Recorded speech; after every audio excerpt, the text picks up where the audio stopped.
আসসালামু আলাইকুম, স্বাগতম ওয়ার্ল্ড নোভা সংবাদে। আমি মোহাম্মদ জুবাইর রহমান আজকের সব আন্তর্জাতিক খবর নিয়ে হাজির হয়েছি। শুরুতেই জানিয়ে দিব সংবাদ শিরোনাম, তারপর বিস্তারিত। ভূখণ্ড প্রশ্নে টানাপড়ন কাটেনি, রাশিয়া ইউক্রেন শান্তি আলোচনা কাল। গাজায় যুদ্ধের দামামা, ইসরায়েলের নিরস্ত্রীকরণ আল্টিমেটাম উড়িয়ে দিল হামাস। আবারও সাগরে ইরান ভয়ঙ্কর যুদ্ধে সাজে। পাকিস্তানে জোড়া বোমা হামলা ও গোলাগুলিতে ১৪ সেনাসহ নিহত ১৭। যুদ্ধবিধ্বস্ত গাজায় অভাবের মধ্যেই রমজানের প্রস্তুতি। আপনি যদি ইসরায়েলের ধ্বংস চান এবং মুসলিমদের বিজয় চান তাহলে ভিডিওটিতে একটি লাইক ও চ্যানেলটি সাবস্ক্রাইব করে যাবেন। আসসালামু আলাইকুম, স্বাগতম জানাচ্ছি ওয়ার্ল্ড নোভা সংবাদে। আমি মোহাম্মদ জুবাইর রহমান। এতক্ষণ শুনছিলেন সংবাদ শিরোনাম, এবার বিস্তারিত। ভূখণ্ড প্রশ্নে টানাপোড়ন কাটেনি, রাশিয়া ও ইউক্রেনের মধ্যে বহু প্রতীক্ষিত শান্তি আলোচনা কাল অনুষ্ঠিত হতে যাচ্ছে, যা নিয়ে বিশ্বজুড়ে চলছে তুমুল জল্পনা কল্পনা এবং কূটনৈতিক বিশ্লেষণ।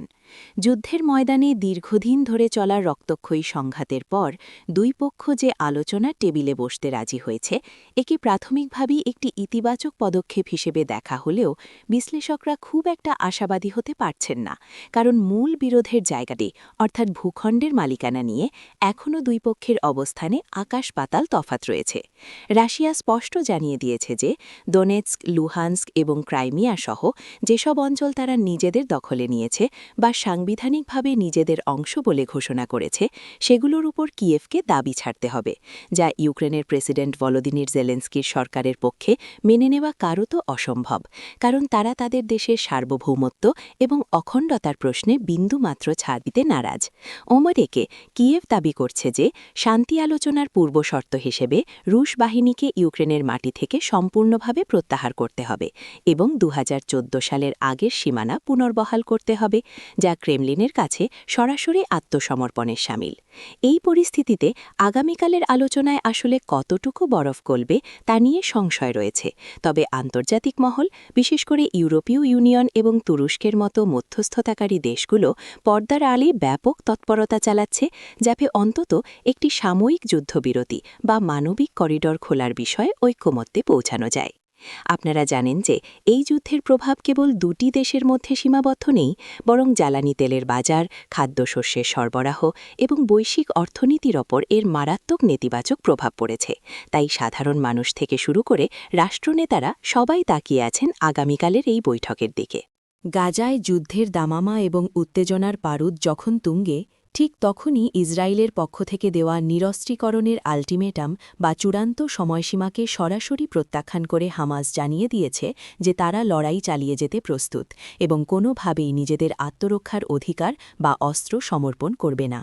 ইসরায়েলি প্রতিরক্ষা বাহিনী বা আইডিএফের পক্ষ থেকে সম্প্রতি একটি কঠোর বার্তা দেওয়া হয়েছিল, যেখানে বলা হয় গাজায় শান্তি ফেরাতে হলে হামাসকে পুরোপুরি অস্ত্র সমর্পণ করতে হবে এবং তাদের সামরিক সক্ষমতা ধ্বংস করতে হবে, অন্যথায় গাজায় সামরিক অভিযান আরও তীব্রতর করা হবে এবং মাটির নিচে ও ওপরে হামাসের প্রতিটি ঘাঁটিকে লক্ষ্যবস্তু করা হবে।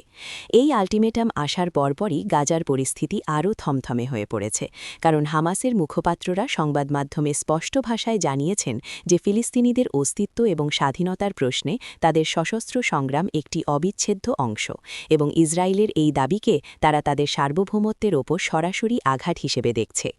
বিষয়টি নিয়ে আন্তর্জাতিক অঙ্গনেও বেশ তোলপাড় শুরু হয়েছে, কারণ নিরস্ত্রীকরণ শব্দটির বাস্তবায়ন গাজার মতো একটি ঘন বসতিপূর্ণ এবং যুদ্ধবিধ্বস্ত এলাকায় কিভাবে সম্ভব হবে তা নিয়ে সামরিক বিশেষজ্ঞরাও দ্বিধাবিভক্ত। একদিকে ইসরায়েল দাবি করছে যে হামাসকে নিরস্ত্র না করা পর্যন্ত তাদের নাগরিকদের নিরাপত্তা নিশ্চিত করা সম্ভব নয়। অন্যদিকে হামাস বলছে যে যতদিন অবরোধ এবং আগ্রাসন চলবে ততদিন তারা প্রতিরোধ চালিয়ে যাবে। এই পাল্টাপাল্টি অবস্থানের কারণে যুদ্ধবিরতির আলোচনা বা জিম্মি মুক্তির বিষয়টি আবারও গভীর অনিশ্চয়তার মুখে পড়েছে। সাধারণ ফিলিস্তিনি নাগরিকরা, যারা গত কয়েক মাস ধরে অবর্ণনীয় কষ্টের মধ্যে দিন কাটাচ্ছেন, তারা এই নতুন আল্টিমেটাম এবং তা প্রত্যাখ্যানের খবরে নতুন করে আতঙ্কিত হয়ে পড়েছেন, কারণ এর অর্থ হল সংঘাত সহসাই থামছে না, বরং তা আরও ভয়াবহ রূপ নিতে পারে। মধ্যপ্রাচ্যের রাজনীতিতে এই ঘটনাটি নতুন করে মেরুকরণ সৃষ্টি করছে, যেখানে ইরান এবং অন্যান্য প্রতিরোধককামী গোষ্ঠীগুলো হামাসের এই সিদ্ধান্তের প্রতি সমর্থন জানিয়েছে, আর পশ্চিমা বিশ্ব ইসরায়েলের নিরাপত্তার অধিকারের দোহাই দিয়ে তাদের অবস্থানে অনড় রয়েছে। এই অচলাবস্থার মধ্যে গাজার সাধারণ মানুষের জীবন বিপন্ন হয়ে পড়েছে, এবং আপনারা হয়তো লক্ষ্য করেছেন যে সোশ্যাল মিডিয়ায় এই বিষয়টি নিয়ে প্রচুর বিতর্ক চলছে। অনেকে মনে করছেন শক্তির চেয়ে এখন কূটনীতিক সমাধানই বেশি জরুরি, আবার অনেকে মধ্যপ্রাচ্যের উত্তেজনাপূর্ণ পরিস্থিতির মধ্যেই আবারও সাগরে নিজেদের শক্তিমত্তা প্রদর্শন করে ইরান এক নতুন এবং ভয়ঙ্কর যুদ্ধের সাজে সজ্জিত হয়েছে, যা পারস্য উপসাগর এবং হরমুজ প্রণালীর মতো গুরুত্বপূর্ণ জলপথে পশ্চিমা দেশগুলোর জন্য একটি বড় সতর্কবার্তা হিসেবে দেখা হচ্ছে। সম্প্রতি ইরানের নৌবাহিনী এবং রেভলিউশনারি গার্ড কর্পস যৌথভাবে এক বিশাল নৌমহড়ার আয়োজন করেছে, যেখানে তারা নিজেদের তৈরি অত্যাধুনিক যুদ্ধজাহাজ, দ্রুতগামী অ্যাটাক বোট এবং রাডারে ধরা পড়ে না এমন সাবমেরিন প্রদর্শন করেছে।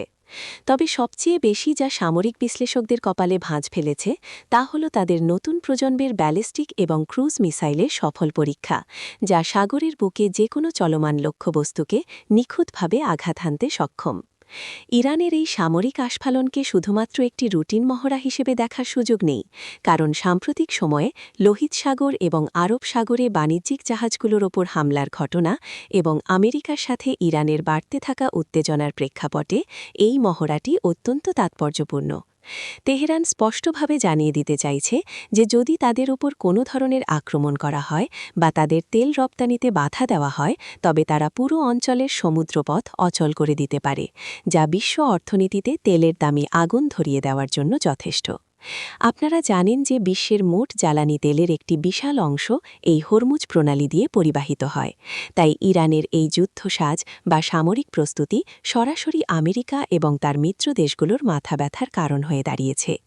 অন্যদিকে পশ্চিমা গোয়েন্দা সংস্থাগুলো দাবি করছে যে ইরান তাদের ড্রোনের সক্ষমতাও ব্যাপকভাবে বৃদ্ধি করেছে এবং সাগরে বিমানবাহী রণতরীকে লক্ষ্য করে আত্মঘাতী ড্রোন হামলার অনুশীলন করছে।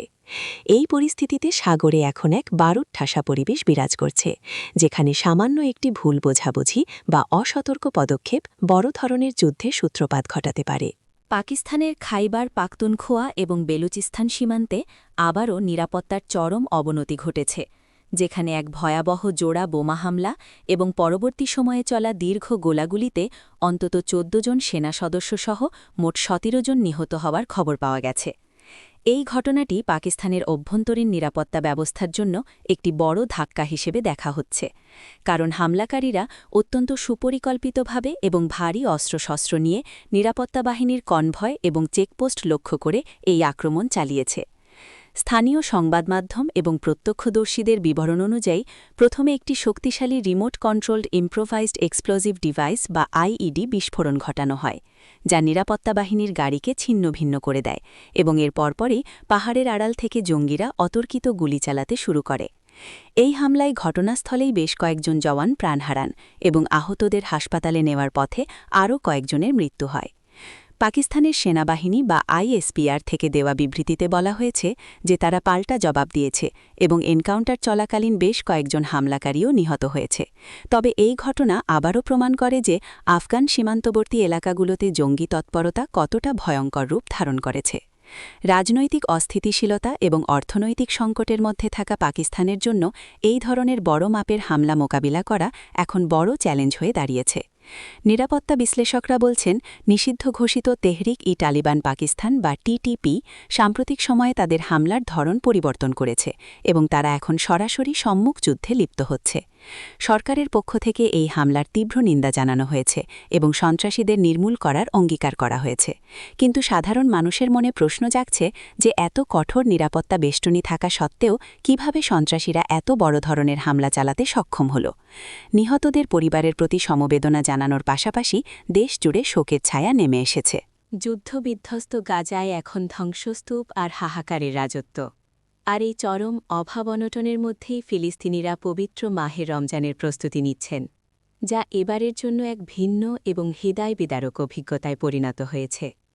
প্রতি বছর রমজান আসার আগে গাজার অলিগলিতে যে উৎসবমুখর পরিবেশ, রঙিন বাতি, আর ইফতার ও সেহেরির কেনাকাটার ধুম দেখা যেত, এবার তার কিছুই নেই, বরং চারদিকে শুধুই ভেঙে পড়া দালান, তাঁবুর শহর আর স্বজন হারানোর আর্তনাদ। আপনারা শুনলে অবাক হবেন যে এবার গাজার অধিকাংশ মানুষ জানে না তাদের ইফতারের প্লেটে আদৌ কোনো খাবার জুটবে কিনা, কারণ একদিকে ইসরায়েলি অবরাধের কারণে ত্রাণবাহী ট্রাকগুলোর প্রবেশে কঠোর কড়াকড়ি, আর অন্যদিকে বাজারের নিত্য প্রয়োজনীয় পণ্যের দাম এখন আকাশচুম্বী। তবুও ঈমানের জোর এবং অসীম ধৈর্যের প্রতীক হিসেবে গাজাবাসী এই ধ্বংসস্তূপের মাঝেই নামাজ আদায়ের জন্য জায়গা পরিষ্কার করছেন এবং ভাঙ্গা মসজিদগুলোর মিনার থেকে আজান দেওয়ার প্রস্তুতি নিচ্ছেন। স্থানীয়রা বলছেন, আমাদের ঘর নেই, খাবার নেই, কিন্তু আমাদের বিশ্বাস আছে এবং আমরা আল্লাহর সন্তুষ্টির জন্য রোজা রাখব। আন্তর্জাতিক মানবাধিকার সংস্থাগুলো সতর্ক করেছে যে গাজায় এখন দুর্ভিক্ষের মতো পরিস্থিতি বিরাজ করছে এবং শিশুদের মধ্যে অপুষ্টির হার মারাত্মক পর্যায়ে পৌঁছেছে। তাই এই রমজানে যদি যুদ্ধবিরতি কার্যকর না হয় এবং পর্যাপ্ত ত্রাণ সহায়তা না পৌঁছায়, তবে পরিস্থিতি মানবিক বিপর্যয়ের চূড়ান্ত সীমা অতিক্রম করবে। সোশ্যাল মিডিয়ায় ছড়িয়ে পড়া ভিডিওগুলোতে দেখা যাচ্ছে শিশুরা প্লাস্টিকের বোতল বা টিনের কৌটা দিয়ে লণ্ঠন বানাচ্ছে, যা দেখে বিশ্বজুড়ে মানুষের চোখে পানি আসছে। এইবারের রমজান গাজাবাসীর জন্য কেবল উপবাসের মাস নয়, বরং বেঁচে থাকার লড়াইয়ের মাস।